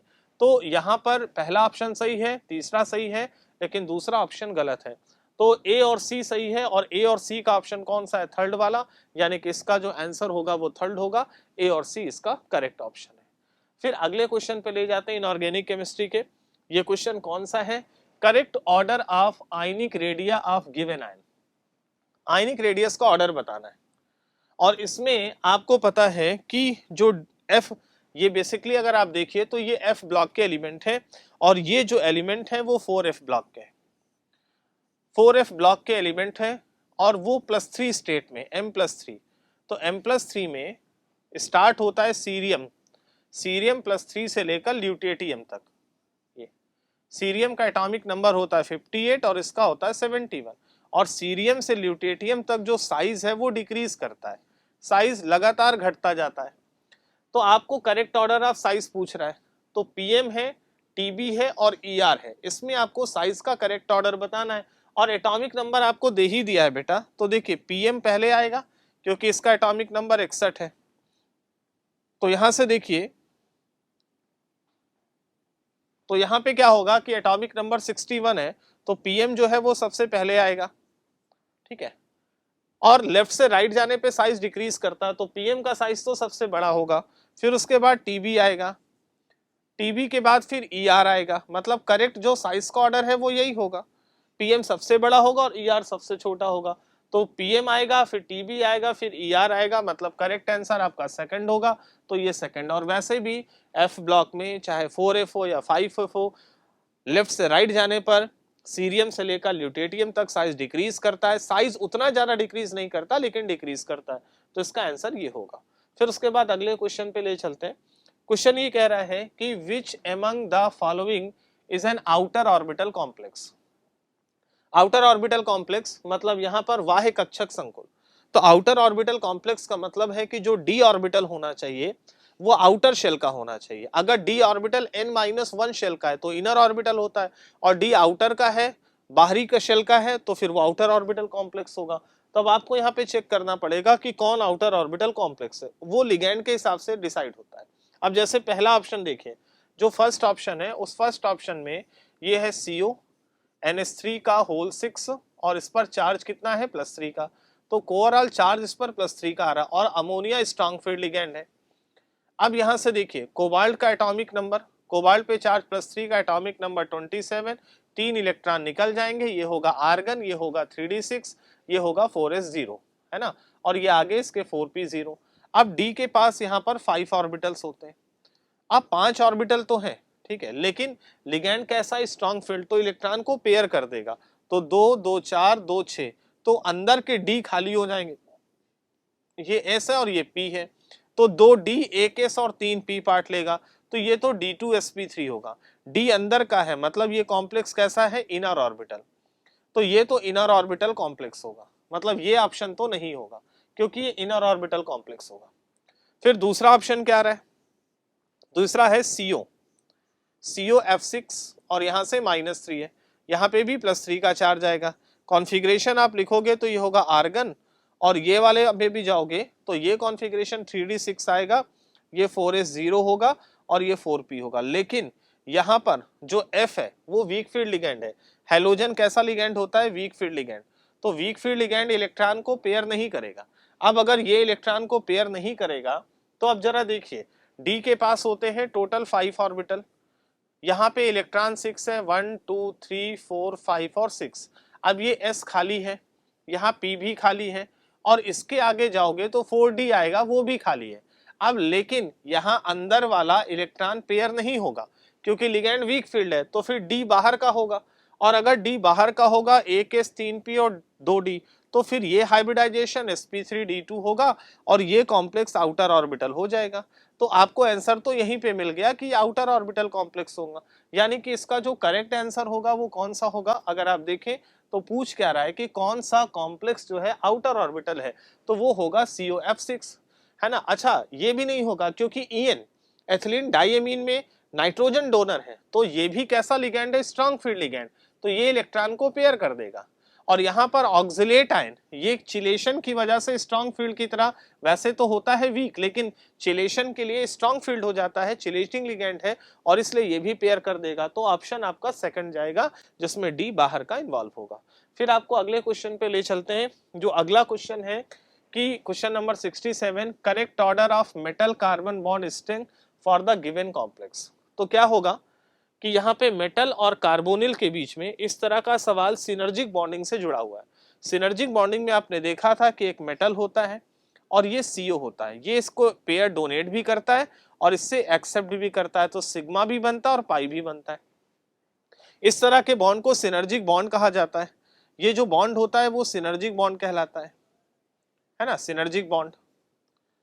और यहाँ पे जो लिगैंड है वो सिग्मा डोनर पाई एक्सेप्टर लिगैंड है, इसको पाई एसिड लिगैंड भी कहा जाता है। अब सिनर्जिक बॉन्ड ज्यादा मजबूत कब बनेगा, सिनर्जिक बॉन्ड ज्यादा मजबूत तब बनता है बच्चों जब इस पर चार्ज कैसा है, इस पर चार्ज आना चाहिए माइनस का, क्योंकि माइनस आएगा तो ज्यादा आसानी से डोनेट करेगा। तो सिनर्जिक बॉन्ड की जो स्ट्रेंथ है वो डायरेक्टली प्रोपोर्शनल होती negative charge on central atom. Central metal atom पे जितना ज्यादा नेगेटिव चार्ज होगा उतनी आसानी से डोनेट करेगा और ये बॉन्ड उतना ही मजबूत बनेगा। मतलब सिनर्जिक बॉन्ड की जो स्ट्रेंथ है, जो इसकी मजबूती है, वो डिपेंड करेगी कि इस पर नेगेटिव चार्ज कितना है, और प्लस होगा तो आसानी से देगा ही नहीं। तो जितना ज्यादा नेगेटिव चार्ज होगा मेटल और कार्बन के बीच में, क्योंकि मेटल और कार्बन के बीच में कहाँ सबसे स्ट्रांग बॉन्ड है, तो जितना मजबूत ये बॉन्ड बनेगा और वो डिपेंड करेगा कि जिस पर नेगेटिव चार्ज है। तो नेगेटिव चार्ज के डायरेक्टली प्रोपोर्शनल और पॉजिटिव चार्ज के इनवर्सली प्रोपोर्शनल। तो अब आप देख लो यहाँ पे, तो जहां पे नेगेटिव चार्ज होगा वहां बॉन्ड की स्ट्रेंथ मैक्सिमम होगी। तो नेगेटिव चार्ज कहाँ पे आपको दिख रहा है, थर्ड में, तो थर्ड वाले में मैक्सिमम होगा, और सबसे कम यहाँ पे होगा क्योंकि मैग्नीज पे यहाँ +1 का चार्ज है, तो थर्ड आएगा, फिर सेकंड आएगा और फिर उसके बाद फर्स्ट आएगा। यानी कि सिनर्जिक बॉन्ड में मेटल कार्बन के बीच में सबसे स्ट्रांग बॉन्ड थर्ड वाले में बनेगा, तो थर्ड, सेकंड और उसके बाद फर्स्ट आएगा, यानी कि इसका करेक्ट आंसर 1 होगा। इस तरह से ये इसका आंसर होगा। ये सिनर्जिक बॉन्डिंग पर बेस्ड क्वेश्चन है। फिर आपको अगले सवाल पे ले चलते हैं। अगला क्वेश्चन क्या कह रहा है, अगला क्वेश्चन कह रहा है कि correct order of frequency of light absorb for given complex. तो कब ज्यादा फ्रीक्वेंसी की लाइट एब्जॉर्ब होगी, तो देखो जब डी ट्रांजिशन होता है, आपने पढ़ा है कि जैसे जो डी ऑर्बिटल्स होते हैं उनमें जब डी ट्रांजिशन होता है, जैसे डी ऑर्बिटल है तो ये Eg होता है और ये T2G होता है, ठीक है।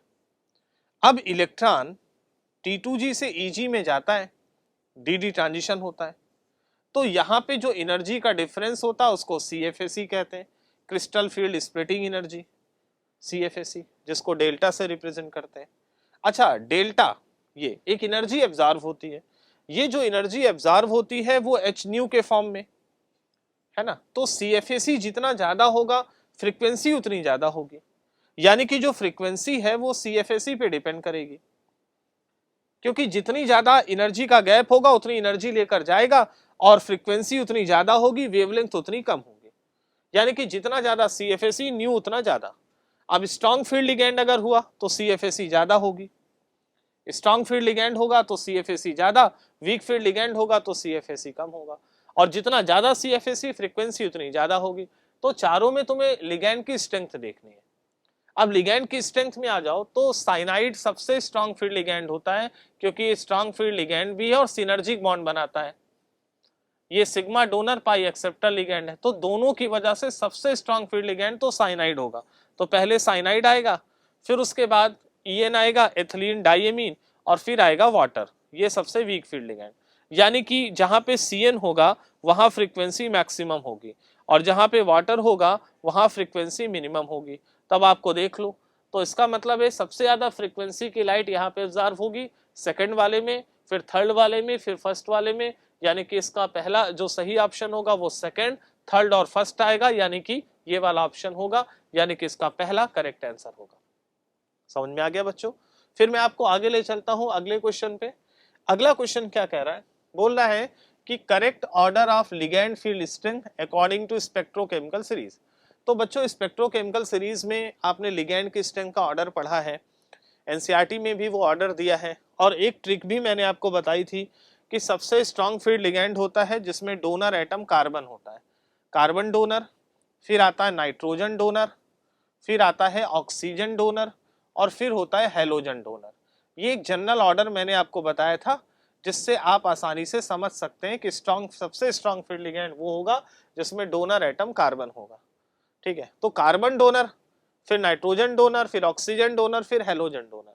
तो देखो कार्बन डोनर साइनाइड होगा, इसमें कार्बन डोनेट करता है, C2O4 और OH इसमें ऑक्सीजन डोनेट करता है, लेकिन C2O4 OH से ज्यादा पावरफुल होता है, ये COO- और ये COO-, इसमें डोनर एटम ऑक्सीजन होता है। फिर उसके बाद आता है OH-, ऑक्सीजन डोनर यहाँ पे भी होगा, और सबसे वीक फील्ड लिगैंड होता है हेलोजन डोनर। तो करेक्ट ऑर्डर ये होगा कार्बन डोनर, ये दोनों ऑक्सीजन है और ये हेलोजन है। ऑक्सीजन डोनर में ऑक्सलेट ज्यादा पावरफुल होता है, मतलब करेक्ट ऑर्डर में ये जाएगा।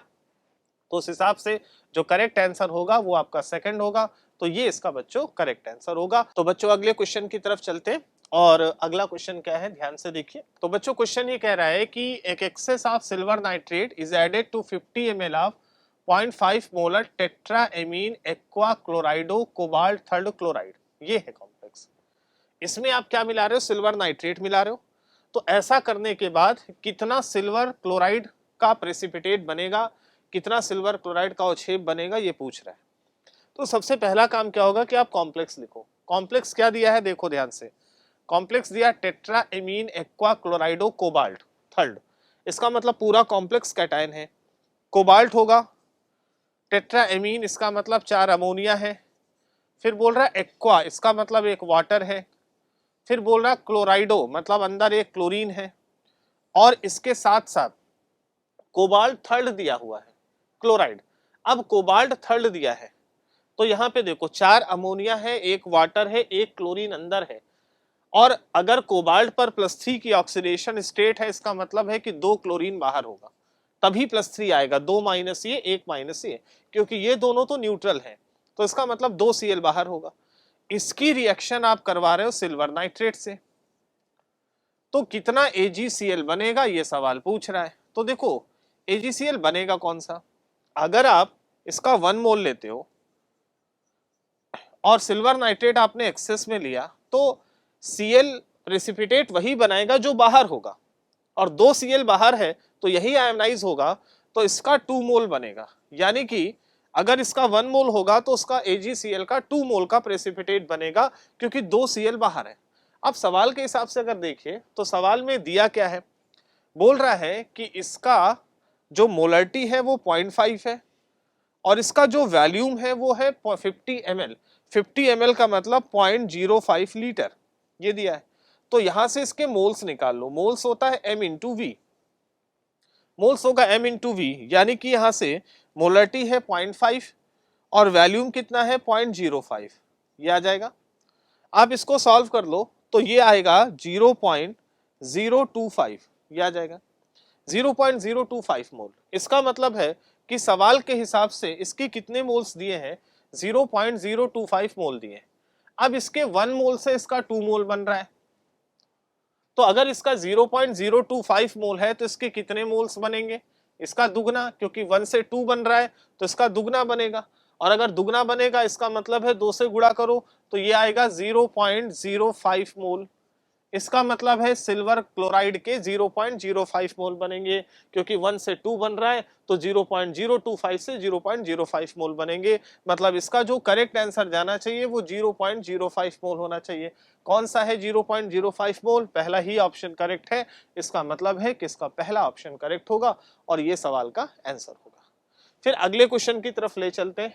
अगला जो क्वेश्चन है वो क्या आपसे कह रहा है, वो बोल रहा है कि high spin complex of D7 cation in an octahedral field will have the following energy।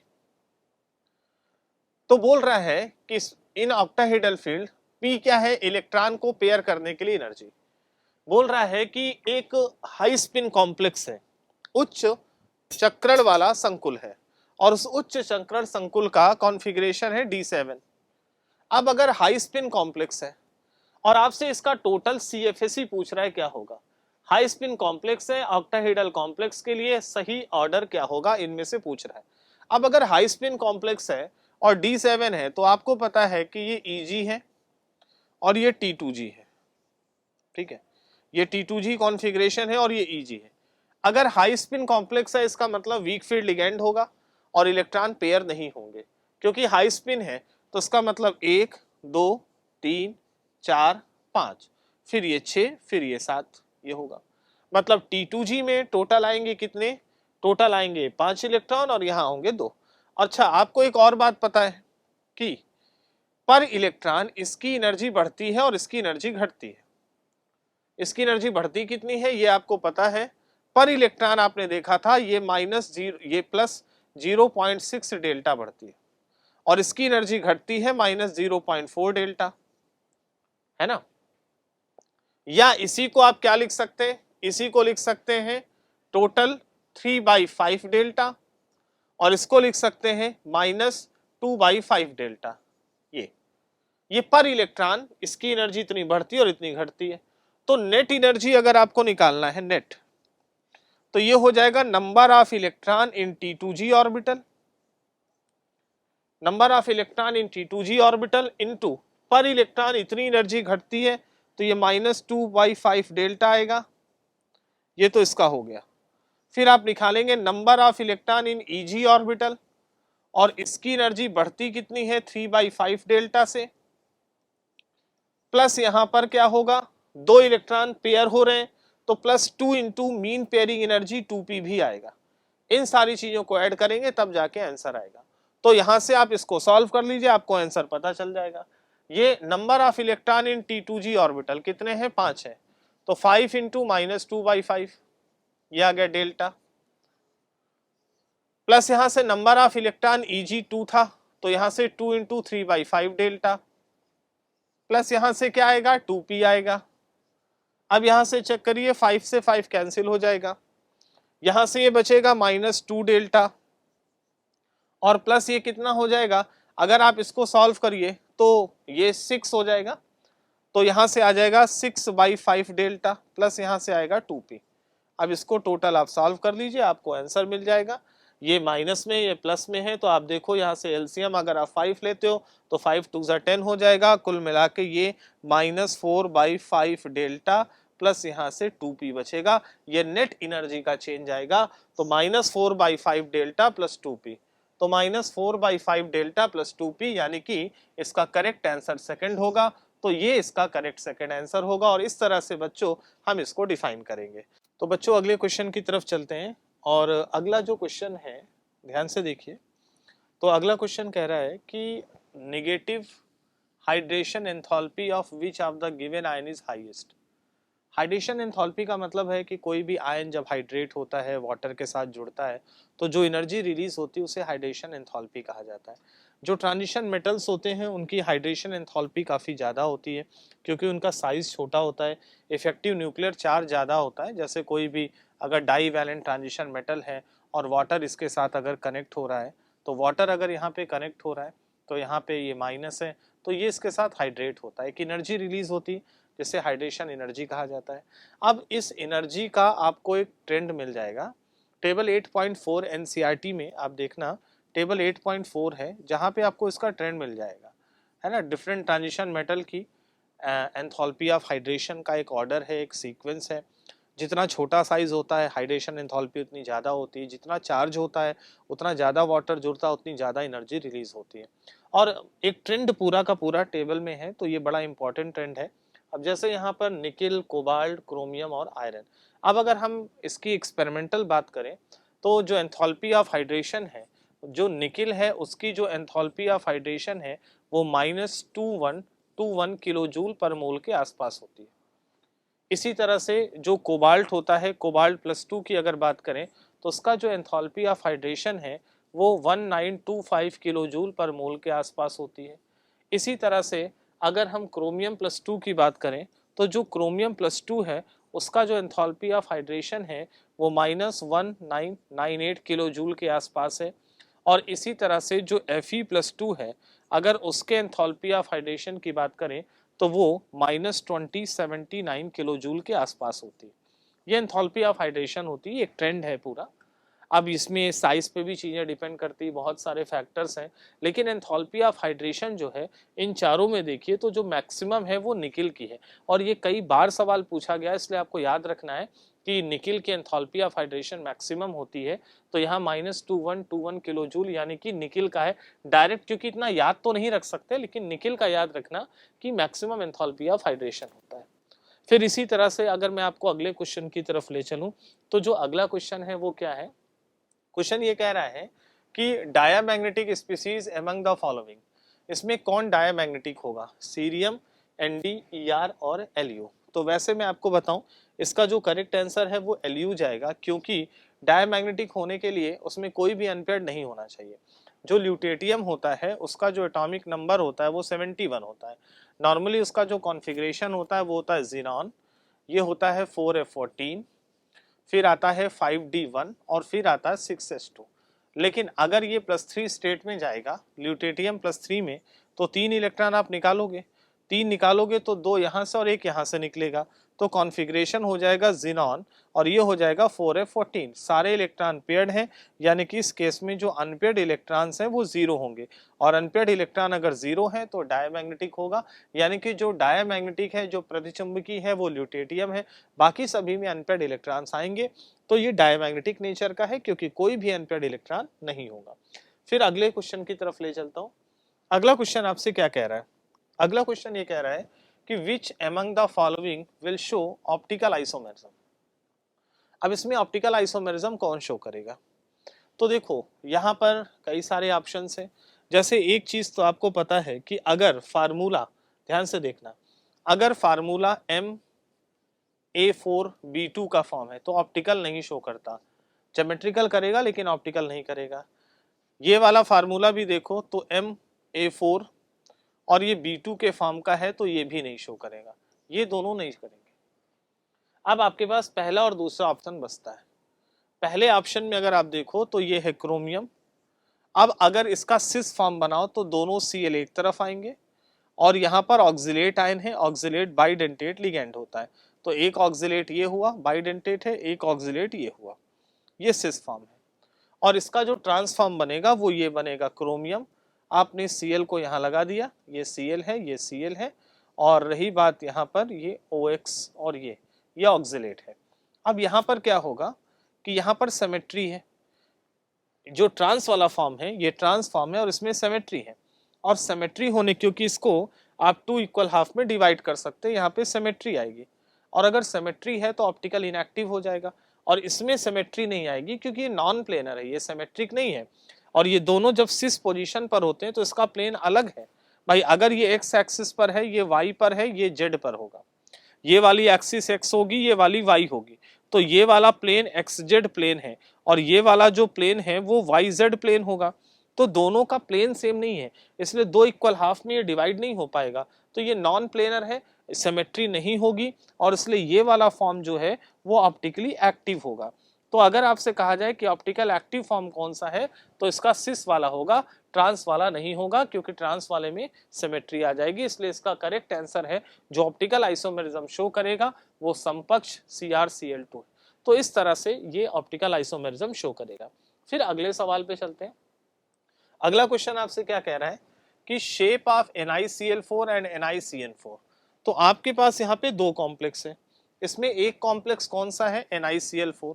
अब देखो जो NiCl4-2 है, इसमें इस +2 का ऑक्सीडेशन स्टेट आएगा, ये वीक फील्ड लिगैंड होगा, और इसमें निकिल का हाइब्रिडाइजेशन sp3 आता है। जबकि NiCN4 की अगर हम बात करें तो जो NiCN4-2 है, इसमें ये स्ट्रॉन्ग फील्ड लिगैंड है, और इसकी वजह से कॉम्प्लेक्स इनर ऑर्बिटल हो जाता है, आंतरिक संकुल हो जाता है, और उस केस में हाइब्रिडाइजेशन यहाँ पर DsP2 हो जाता है। तो यहाँ पर इसका जो ज्योमेट्री होगा वो टेट्राहीड्रल होगा, मतलब चतुष्फलकी होगा, और इसकी जो ज्योमेट्री है वो स्क्वायर प्लेनर होगी, क्योंकि DsP2 हाइब्रिडाइजेशन है तो वर्ग समतली होगा। तो दोनों संकुल का संकरण अलग अलग है, इसीलिए दोनों की ज्यामिति अलग अलग होगी, ये चतुष्फलकी होगा और ये वर्ग समतली होगा। यानी कि NiCl4 होगा टेट्राहीड्रल और ये होगा स्क्वायर प्लेनर, यानी कि 4th ऑप्शन सही है, चतुष्फलकी तथा वर्ग समतली संकुल। तो ये संकरण पर आधारित सवाल है, लिगैंड आपको पहचानना आना चाहिए, उसी पर बेस्ड ये क्वेश्चन है। फिर मैं आपको अगले क्वेश्चन पे ले चलता हूँ। अगला क्वेश्चन यहाँ पे क्या कह रहा है, ध्यान से देखिए। Match column first with column second, पहले कॉलम और दूसरे कॉलम को मिलाना है। अब इसमें कलर पूछ रहा है, तो ये आपको याद होना चाहिए, डिफरेंट आयन के कलर हम डी ब्लॉक में पढ़ते हैं। जैसे यहाँ पर क्रोमेट आयन है, तो जो क्रोमेट आयन होता है वो होता है Cr।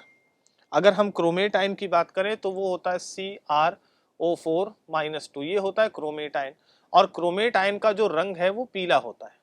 दूसरा मैग्नेट आयन है, मैग्नेट आयन होता है MnO4-2, और मैग्नेट आयन का जो कलर है वो अगर देखो तो वो ग्रीन होता है। जो परमैग्नेट आयन है उसका कलर पर्पल होता है या वायलेट बैगनी होता है, और ड्राई क्रोमेट आयन का कलर जो है वो ऑरेंज होता है। तो आप इसको आसानी से मिला सकते हो। तो अब आप देखो कि ए का कौन सा ऑप्शन है, ए का सेकंड है। अब ए का सेकंड इन दोनों में मिल रहा है। अब आ जाए बी पर, बी का कौन सा आ रहा है, मैग्नेट आयन का थर्ड है, बी का थर्ड होना चाहिए, बी का थर्ड भी इन दोनों में आ रहा है। सी पे आ जाओ, सी में अब यह परमैग्नेट आयन का कलर पर्पल होता है, तो सी का 4th जाना चाहिए, मतलब करेक्ट आंसर आपका फर्स्ट होगा। यानी कि आपने रंगों का मिलान कर लिया, और ये आपको याद होना चाहिए, अलग अलग आयनों का कलर, और इसमें चार्ज ट्रांसफर यानी कि आवेश के स्थानांतरण की वजह से कलर आता है, और इन आयनों के कलर आपको क्लियर होने चाहिए। फिर इसी तरह से बच्चों अगले सवाल पे चलते हैं। तो अगला क्वेश्चन यहाँ पे क्या कह रहा है, क्वेश्चन बोल रहा है correct order of basic strength of given compound. इनके क्षारीय लक्षण की बात कर रहा है, क्षारीय लक्षण का क्रम क्या होगा। तो देखिए, अगर आप देखिए तो 4f ब्लॉक जो होता है, 4f ब्लॉक में टोटल सीरियम से लेकर ल्यूटेटियम तक एलिमेंट्स आते हैं, सीरियम से लेकर Lu तक आते हैं, ठीक है। और जब हम इधर जाते हैं तो यहाँ पर जो साइज है वो छोटा होता जाता है, इसलिए जो क्षारीय लक्षण है, भाई साइज छोटा होगा तो इलेक्ट्रॉन लेने का नेचर होगा, निकालने का नेचर कम होगा, और जो जितना कम निकालेगा वो उतना ही कम क्षारीय होगा। यानी कि जो क्षारीय लक्षण है, जो बेसिक नेचर है, वो भी घटता जाता है, ठीक। तो जैसे जैसे आप बाएं से दाएं जाओगे, लेफ्ट से राइट जाओगे, तो बेसिक नेचर कम होता जाता है। जो सबसे लेफ्ट में होगा उसका बेसिक नेचर सबसे ज्यादा होगा। अब अगर एलिमेंट्स की बात करें, ठीक है, तो अगर आप देखो तो इन एलिमेंट्स के बारे में अगर हम बात करें तो सबसे पहला जो एलिमेंट आएगा 4f में, देखो जो टोटल एलिमेंट होता है वो ये होता है सीरियम, फ्रांसियम, Nd, ये फिर आता है Sm, एक मिनट बच्चों, ये होता है Nd, Nd के बाद कौन सा एलिमेंट आता है, Pm, फिर आता है Sm, ठीक है, फिर आता है Es, फिर आता है Gd, फिर आता है Tb, फिर आता है Dy, फिर आता है HO, फिर आता है ER, ठीक है, फिर उसके बाद आता है TM, फिर आता है YB, है ना, और फिर आता है, आप ऐसे बढ़ते जाते हो तो LU तक आता है टोटल, ये एलिमेंट्स होते हैं। तो अगर आप देखिए तो आपके पास एलिमेंट है ER, GD और ND। अब आप देखो ND यहाँ पे आ रहा है, GD यहाँ पे आ रहा है और ER यहाँ पे आ रहा है। जो सबसे पहले आएगा वो सबसे ज्यादा बेसिक होगा, सबसे ज्यादा क्षारीय होगा, जो सबसे बाद में आएगा वो सबसे कम क्षारीय होगा, मतलब ND फिर GD और फिर ER। तो ND, GD और ER का सीक्वेंस आपको यहाँ पे मिल रहा है, यानी कि बेसिक नेचर का जो करेक्ट ऑर्डर है वो ये होगा, सबसे ज्यादा ND का हाइड्रोक्साइड और ER का सबसे कम होगा। लेफ्ट से राइट जाते हैं तो बेसिक नेचर डिक्रीज करता है। तो इस तरह से इस क्वेश्चन का ये आंसर है। फिर मैं आपको अगले क्वेश्चन पे ले चलता हूँ। अगला क्वेश्चन यहाँ से आपसे क्या बोल रहा है, बोल रहा है correct order of enthalpy of atomization of given element, यानी कि इनकी कणीकरण एंथैल्पी या परमाणुीकरण ऊष्मा क्या है। परमाणुीकरण ऊष्मा का मतलब है कि जैसे अगर कोई भी ट्रांजिशन मेटल है तो उसको गैसीय अवस्था में ले जाने के लिए जो एनर्जी चाहिए। अब एंथैल्पी ऑफ एटमाइजेशन कब ज्यादा होगा, ये तब ज्यादा होता है जब मेटालिक बॉन्ड की स्ट्रेंथ ज्यादा हो, मेटालिक बॉन्ड स्ट्रेंथ ज्यादा हो। इसके अलावा जो साइज है, जो मेटल एटम का साइज है वो छोटा होना चाहिए, है ना, ये सारे फैक्टर काम करते हैं। और ठोस को गैस बनाना है, मतलब जो ट्रांजिशन मेटल है वो सॉलिड स्टेट में है, उसके 1 मोल को हम गैसेस फॉर्म में ले जाएं तो जो एंथैल्पी है वो एंथैल्पी ऑफ एटमाइजेशन कहलाता है। मेटालिक बॉन्ड की स्ट्रेंथ जितनी ज्यादा होगी, साइज जितना छोटा होगा, एंथैल्पी ऑफ एटमाइजेशन उतनी ज्यादा होगी। और ये बात भी आपको एनसीईआरटी में टेबल 8.4 में दिख जाएगी। टेबल 8.4 एनसीईआरटी में तो ये कुछ डेटा हैं जो आपको क्लियर, वैसे तो आप साइड से देख सकते हैं, मेटालिक बॉन्ड की स्ट्रेंथ से देख सकते हैं, फिर भी कुछ डेटा है जो आपको क्लियर होने चाहिए। जैसे मैं आपको बता रहा हूं, जो कोबाल्ट होता है, 3 एलिमेंट है, कोबाल्ट है, Mn है और Cr है। अब अगर हम इनकी एंथैल्पी ऑफ एटमाइजेशन के बारे में बात करें तो कोबाल्ट की enthalpy of atomisation 427 kilo joule per mole के आसपास होती है। जो Mn है उसकी enthalpy of atomization 289 kilo joule के आसपास होती है, और जो क्रोमियम है उसकी लगभग 398 होती है। तो आपको ये कुछ डेटाज हैं, डेटाबेस सवाल हैं, और वैसे साइज से भी कंपेयर कर सकते हैं, लेकिन ये कुछ डेटा है जिनसे हम, क्योंकि मेटालिक बॉन्ड की स्ट्रेंथ, साइज, कई सारे फैक्टर्स होते हैं। तो यहाँ पर देखिए कि सबसे ज्यादा किसकी आ रही, कोबाल्ट की, फिर क्रोमियम की और फिर मैग्नीज की। तो कोबाल्ट, क्रोमियम, फिर मैग्नीज, यानी कि करेक्ट ऑर्डर आपका ये होगा। तो ये एंथैल्पी ऑफ एटमाइजेशन का करेक्ट सीक्वेंस है। फिर इसी तरह से मैं आपको आगे ले चलता हूँ एक और क्वेश्चन पे। क्वेश्चन ये है, और ये लास्ट क्वेश्चन था इनऑर्गेनिक केमिस्ट्री वाले सेगमेंट का, लास्ट क्वेश्चन है, क्वेश्चन नंबर 100। इसमें क्या है, दो बातें अगर दी हैं, अगर आप ध्यान से देखिए तो क्या बोल रहा है, NiCO4 इज ऑर्गेनोमेटालिक कंपाउंड, मतलब निकिल टेट्रा कार्बोनिल एक कार्ब धात्विक यौगिक है। ये बात बिल्कुल सही है, क्योंकि निकिल टेट्रा कार्बोनिल में आपको पता है कि निकिल धातु है, मेटल है, और इसके साथ कार्बन जुड़ा है। और अगर डायरेक्टली कभी भी मेटल के साथ कार्बन जुड़ा होता है तो वो ऑर्गेनोमेटालिक कंपाउंड कहलाता है। तो ये ऑर्गेनोमेटालिक कंपाउंड है, पहला स्टेटमेंट सही है। दूसरी बात, जो CO होता है वो पेयर डोनेट करके सिग्मा बॉन्ड बनाता है, और सेंट्रल एटम से पेयर लेकर पाई बॉन्ड भी बनाता है। इसीलिए जो CO होता है उसको पाई एसिड लिगैंड कहा जाता है। सिग्मा डोनर है, पाई एक्सेप्टर है, और ये पाई एसिड लिगैंड भी कहलाता है। तो ये पाई एसिड लिगैंड भी है ना। तो पहला ऑप्शन तो सही है कि ऑर्गेनोमेटालिक कंपाउंड है। दूसरा ऑप्शन क्या कह रहा है कि CO is a pi acid ligand, तो ये भी ठीक है, क्योंकि सिग्मा डोनेट करता है और सेंट्रल एटम से पेयर को लेकर पाई बॉन्ड बनाता है। सिग्मा डोनर, पाई एक्सेप्टर लिगैंड है, इसको पाई एसिड लिगैंड कहते हैं। तो दोनों ऑप्शन अपनी जगह पे सही है, यानी कि ऑप्शन 1 और ऑप्शन 2 दोनों करेक्ट है। तो A is correct, R is incorrect, A is not correct, ये भी सही नहीं है। Both A and R are correct and R is the correct explanation of A. Both A and R is correct, R is not the correct explanation of A. देखो explanation तो नहीं है, क्योंकि एसिड, पाई एसिड लिगैंड का organometallic से कोई बहुत ज्यादा लेना देना नहीं है ना। तो ये इसका मतलब ये है कि इसका जो करेक्ट आंसर है वो कौन सा जाना चाहिए, जो करेक्ट आंसर है वो 4th जाना चाहिए। तो इसका करेक्ट आंसर होगा 4th, और इस तरह से हम लोग इस पूरी चीज को डिसाइड कर सकते हैं। तो ये बच्चों बिल्कुल सही है, और इस तरह से ये क्वेश्चंस थे इनऑर्गेनिक केमिस्ट्री के, जिसमें डी, एफ और कोऑर्डिनेशन केमिस्ट्री का क्वेश्चन था। तो बहुत इंपॉर्टेंट चैप्टर्स थे जिनका डिस्कशन हमने किया। ऑर्गेनिक का डिस्कशन इसी सीक्वेंस में ऑर्गेनिक का डिस्कशन था। तो बच्चों ये AITS का डिस्कशन था टेस्ट नंबर 3 का। अगर आपको कोई भी डाउट्स है तो आप बच्चों पर्सनली पूछ सकते हैं, आप कमेंट कर सकते हैं। थैंक यू बच्चों, थैंक यू वेरी मच।